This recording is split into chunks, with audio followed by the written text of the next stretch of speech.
Hi everyone, it's TanyaMFK here with your 52 Weeks of Momentum lesson recap. We are in week 14. If this is your first time here, hello, my name is Tanya Marie Figueres-Kreisinger, more easily known as TanyaMFK, and I am a member of Benjamin Hardy's 52 Weeks of Momentum course, and I come here every week to share the lessons and insights and things that I'm learning while I go through the course. So this is in no way a substitute for the actual course, with the most obvious reason being that I'm not Benjamin Hardy. There are lots of amazing extra things that we get by being in the course, which is why I'm part of it. But if you did miss your sign up or you're curious what it's about, definitely tag along and you can get your own piece of momentum, kind of learn with me as I go through it for myself. So again, as I said, this is week 14, and this lesson that we're doing is really kind of about disconnecting, slowing down, taking a little more time, doing less, all while doing a lot, all while keeping that momentum. So I know this kind of sounds weird, like, wait a minute, how does this work? You know, it's a little conflict. But really, you know, this disconnecting and taking time away is actually what allows us to do more. And if you follow along with the TanyaMFK, my Wednesday Live series, and other things for the entrepreneurs, I talk about this a lot. I have a lot of lessons that are about, you know, we need to do less in order to do more. And what it really means is that when we're doing less, when we're focused on singular priorities, we're more productive, and our work in it and what we produce is higher quality, which actually really the end result is getting more done. You know, another thing I say a lot is, you know, multitasking. It doesn't exist. Multitasking does not exist. It's a myth. Actually, this was a lesson we just did a couple weeks ago, but it doesn't exist. And really, all it is you're half-assing multiple things instead of full-assing one thing, right? So this time of year, I think it's really interesting because, you know, a lot of the holiday chaos has died down finally. All these new things have calmed down, and we're not quite into summer yet.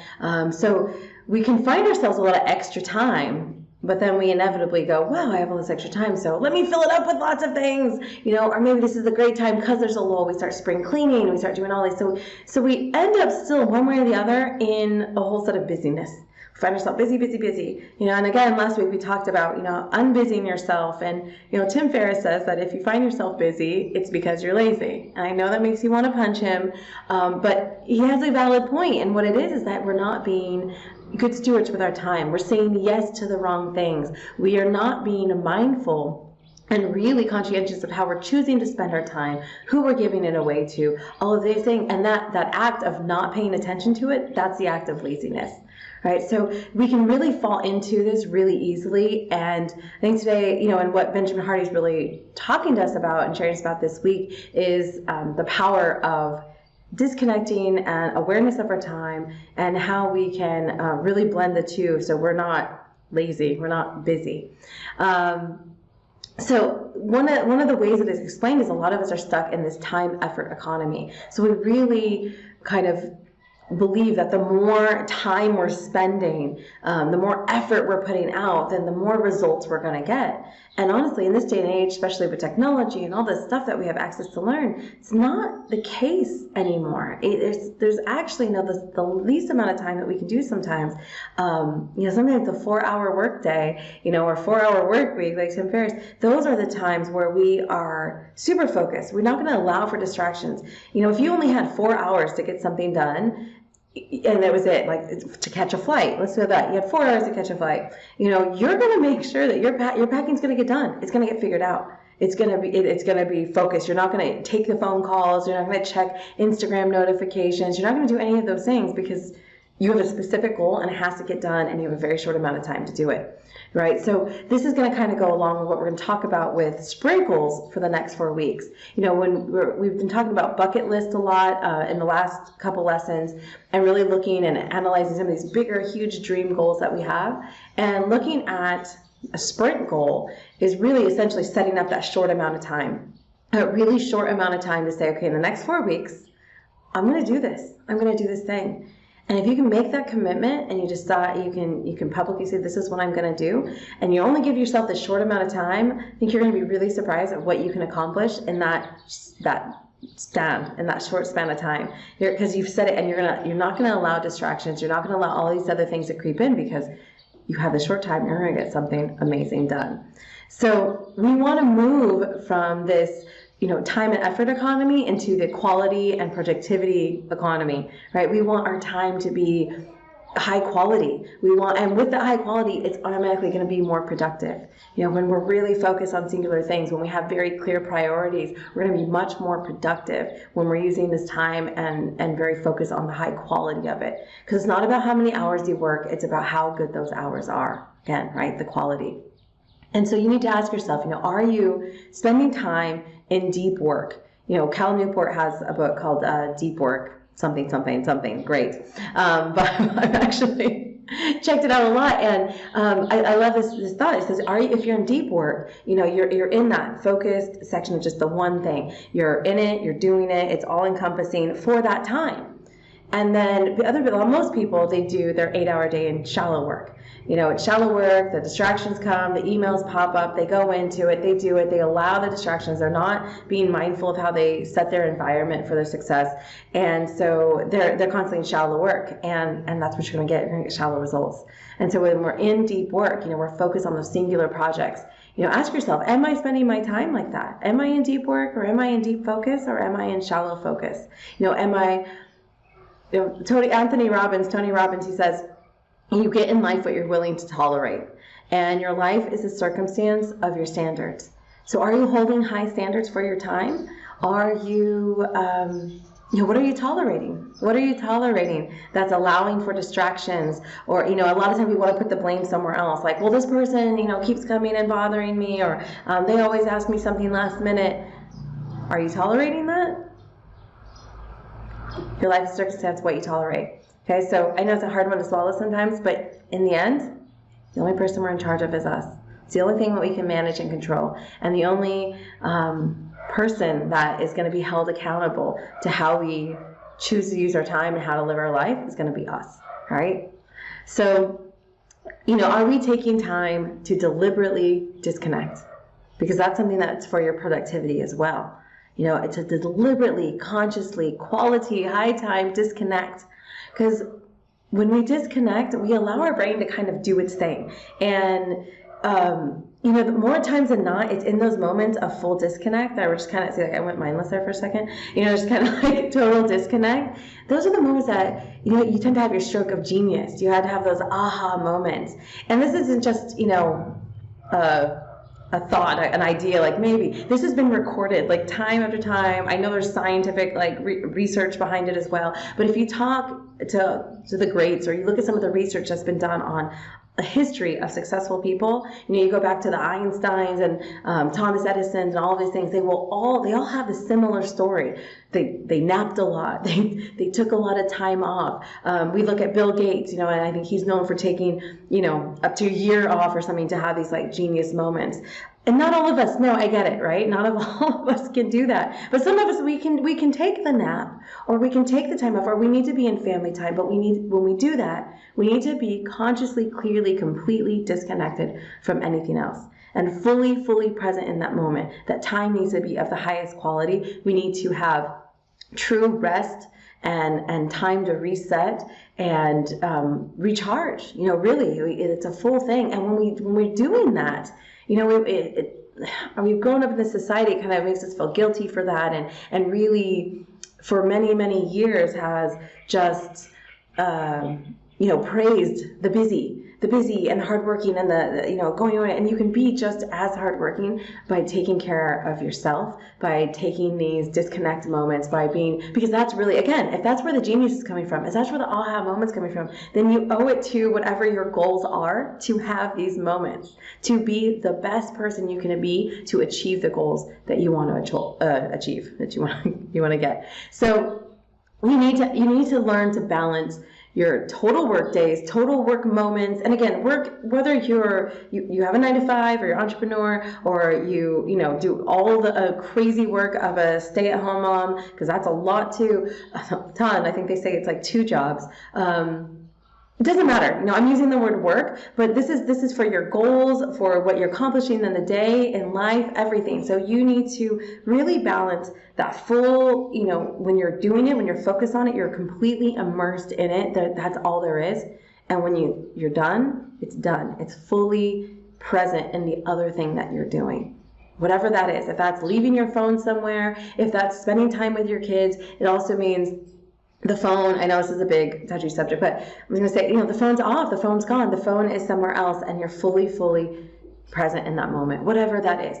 So in Benjamin Hardy's book, there's an amazing, I think it's amazing, example that he uses of a young businesswoman, and she is very successful, and she leaves with her business partner for 2 weeks, and they basically kind of like, bubble up inside an apartment that they run, and for 2 weeks they work like crazy people, like 18-hour days. They don't talk to anyone. They're just fully immersed, and it's not a sustainable type of environment. It's not something they could do forever. But they work like crazy. They probably eat takeout. Who knows?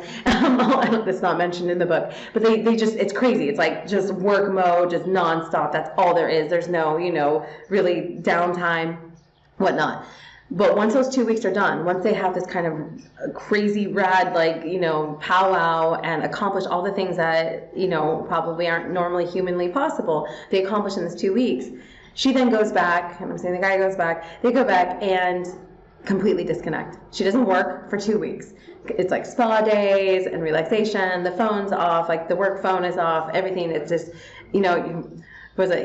work hard, play hard. I mean, that's really the ultimate concept of that. Now, I love this idea. I think it's the most brilliant thing ever. But most of us aren't in a place where we can do that, at least at this time in our lives, And if you are, try it out and tell me how it is, because it sounds amazing. But most of us aren't there. So 2 weeks, if that's not an option, we need to look at, let's start with our day. With our day, how many hours can we say this is when the workday is done, and this is when I'm completely disconnected, I'm completely present in what's going on?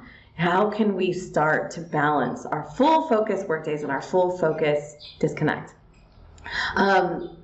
So one way to look at this, and something we've talked about and that Benjamin Hardy really was strong about in the lesson this week, which I 100% agree with this, is our evenings, looking at our evenings. Now, we've talked about morning routines. If you've been following along 52 weeks and anything else that I do as well, morning routines, hugely just key to success, key in business life, everything, just key.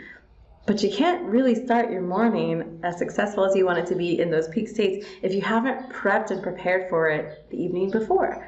Right? So the evenings are just as important. Those evenings are important to, know what your goals are. What are your 3 wins for the next day? What time are you going to sleep? I know people get, we're adults now, so it feels weird. Like, what do you mean? Don't give me a bedtime.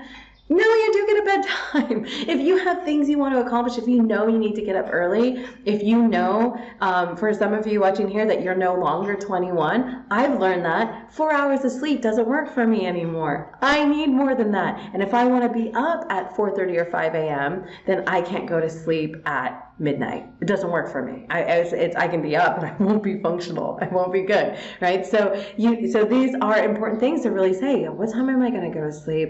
What are my priorities and goals for tomorrow? And what are you eating? What are you putting into your body before you go to sleep? Are you filling up with a ton of junk and just like zombie out on the TV? Or are you, giving yourself all the goodness that it needs, so when you sleep, it's giving you energy and, nutrition for your body, and not just, turning into fat and, sluggishness, right? What are you going to be able to do to prepare your body for the next day, to prepare yourself for the next day, to have a strong evening, to have a strong morning? So another thing to think about while you're, maybe mulling over what things you can do is also about disconnecting from social media. Now, the social media thing is, I don't need to explain all the issues with it. I think we're all really aware that it's an issue, but we're all really aware too that we're just kind of get sucked into it. So if social media scrolling is something that just has to happen for you every day or many times or whatever, the goal, if nothing else, is to disconnect from that at least 90 minutes before you need to go to sleep. So 90 minutes before you go to sleep, no screen time. And ideally, the next morning, 90 minutes after you wake up, we also want to disconnect from that social media, right? Just completely stay away from that. It's that input, right? That constant input doesn't allow any output. So if you're trying to sleep better, if you're trying to come up with some great, business ideas or solve some problems or deal with some issues or whatever it is going on, and all you're taking is input, how do you ever expect to have that time for your brain to give some output, for your brain to give some thought to something else? Because all we're doing is filling it with whatever Gina's been doing, or at Martha's Cat, or whatever's going on, right? So it's really, really not just important, I would say more than important, it's really restorative, it's really beneficial, it's really helpful, it's all those things to us to have that disconnect from social media before our sleep times and our wake up times, because our wake up times are so amazing. Our brain is just ready for creativity, it's ready to, kind of blob out all of the ideas and thoughts it may have had while we were sleeping. And if we wake up and the first thing we've done is open that phone and just input, we lose all of that. Why? I don't want to lose all that. My brain might have something amazing to tell me, and I'm just like shoving it. I'm like, no, go back in there. I want to know what's happening with my friend's cat. Like, come on, you can find out in 90 minutes. Okay, so another way to create these, this kind of disconnect, and also have this like intentional, productivity and all of these things is creating your environment for that forcing functions. And you can do this by setting, bold and powerful goals. And that really comes back to what I mentioned in the beginning, is about looking at these sprinkles. We've been talking about bucket lists, and I think it's so important for us to look at this, and that's something Benjamin Hardy had us do. And I thought it was great. I do have these goals, I have these things, but I never actually really made a list.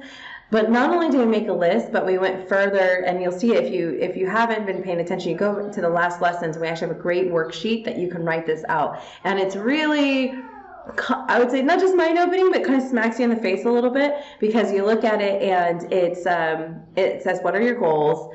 And then it says, when your bucket list goals, right? So, and when do you want to get these done by? Sometimes we think, someday, right? Someday doesn't exist. We have Monday, Tuesday, Wednesday, Thursday, Friday, Saturday, Sunday. We have no someday. So we need to stop someday and at least put a time to it. Some of us are thinking like, well, 10 years, like it's kind of like a safe place for a lot of people. 10 years from now, I might do this. But the next column says, how old will you be at that time? And when you write that down, I'll be honest, some of the things when I wrote down, I was like, oh my gosh, I'm going to be that age by then? Like, do I want to wait till then to have that done? I don't know. It really makes you think. And then it has you write down the steps. What is my first, so if I'm going to do this, what would be the first step to start to make it happen? And what's the second step? And then it asks you, well, realistically, is this something you could even do in the next 30 to 90 days? Some of them totally not, but some of them it gets you thinking. And so anyway, point is, I love that exercise. I think it was super awesome. So if this is your first time here and you didn't see the last lesson, go back and get that worksheet. It's free. There's no catch. You just we'll email it to you. So check that out. It's a really great exercise. But on top of that, now we're looking at sprint goals. So we are looking at not just 30 to 90 days, but what can you do in the next 4 weeks? What can you do to set you up to have that intention to drop all the distractions, because you're so focused on something you're going to get done that you've said, you know what, I'm going to accomplish this in 4 weeks. Now, some of those things can be relaxing. It can be, you know what, I need to meditate more often. I need to really disconnect from work. Like I have a habit of working on Saturdays, not because I necessarily need to, but because I can. My son has some classes that day, so we just kind of lounge around and I work, right? I had to start making a true choice to say, you know what, that's no longer going to be the case, because I was noticing that I wasn't ever really feeling fully recovered by the time Monday came. That's because I was filling all my free time with working. No, not even in a stressful way, but still, of course I didn't feel refreshed. I was always in it. I was never really away from it. So some of these sprint goals can be definitely amazing things. You think of a sprint, you think, I got to add all this stuff. You can, certainly. If you're like, you know what, that's it. I'm finally just going to do this. I'm going to suck it up in 4 weeks. That's it. I'm going to tell everyone and I'm going to do it. Awesome. It can also be the opposite. Like, I've been doing too much. I need to separate these things out, and my sprint goals are going to be for 4 weeks. If I've been saying I'm going to meditate or do yoga, I've been talking about it, finally do it. I'm going to do it 4 weeks, everyday yoga, or 3 times a week, whatever it is. So just know there's a balance there. But that was something that we were really challenged with this week with Benjamin Hardy, was these sprint goals. So definitely think about your sprint goals. Publicly announce them is a great thing. That's what we've all been encouraged to do. So get on that, get excited about it. Tell us in the comments what they are. It'd be awesome for us to be able to, have everyone in here help cheer you along and see how you're doing. And, again, that concept of forcing functions. Once you say it, you make it real, you tell someone you're going to do it, all of a sudden it kind of really pushes you to have to do it. You have to kind of, we're stuck in it like, oh crap, I've said it. So that's a great thing. So choose something for the next 4 weeks. Big goal. Don't leave any room for deviation. Like I said, commit and make it happen. Visualize it. I've talked about it before, and again, this is all things that Benjamin Hardy has taught us. That visualization. If you're not into it and you're like, oh, this is like foofy stuff, Tanya, and if you've learned, I'm really right in the middle there. I'm not a big foofy person, but I do see the power in a lot of these practices. And the visualization, what it does is it really allows this emotional connection. You can see it in your head, and then you're kind of experiencing it for the first time. So then it creates like this emotional experience to it. So you can kind of feel it, and you're like, wow, that would feel good if let's take a really quick, simple example, like, oh, you want to be in a bikini, and you can think, oh, wow, I'm walking on the beach in a bikini. That feels really nice to be comfortable in a bikini, all these things. And then it feels good, and you're like, you know what, I like that feeling. And you've had this emotional connection to this visualization. So as you work towards that goal, you know how good it feels to be there, and you keep going towards it. All right, so I know I'm kind of going all over the page here, but do that. Think about the emotional connection that you can have to it. Disconnect from the screen 90 minutes before you're going to go to bed and 90 minutes after waking up, and find that thing to connect to. And remember, it's all about the be, do, have. So if you're being the person who's going to accomplish his goals, you're doing the things that will take to accomplish goals, then you're going to have the accomplishments of these goals, right? The be, do, have. So see and believe yourself where you want to be. Live your personal legend. I love this. It's something that Benjamin Hardy mentioned in the lesson, and I think he heard it from someone else, but live your personal legend. Love it. Live your destiny. And again, morning routines, I talked a lot about this last week and how they work for me and how I even went into the specific steps. So again, you can check that out in the last 52 weeks of momentum. And we also talk about how it works in your entrepreneurial life, because that's what I focus on, so your entrepreneurial life in the Wednesday Live TanyaMFK series as well. So you can check that out. So that is it. That's the lesson for this week. Again, if you want to learn more about how to apply these things in your entrepreneurial walk, definitely check me out at TanyaMFK on Facebook or Instagram. We do live lessons every week. I share tips. We do, we're just a fun community of, turning our dreams turning dreams into reality. So other than that, though, if you liked 52 weeks of momentum lessons here, then definitely click that subscribe button, follow along, and you'll get notified when our next lesson comes up. It is 52 weeks, so they come every week. So check them out, check out the playlist, all that good stuff, and thanks again for hanging out and showing up for yourself, and I'll see you guys next week. Bye.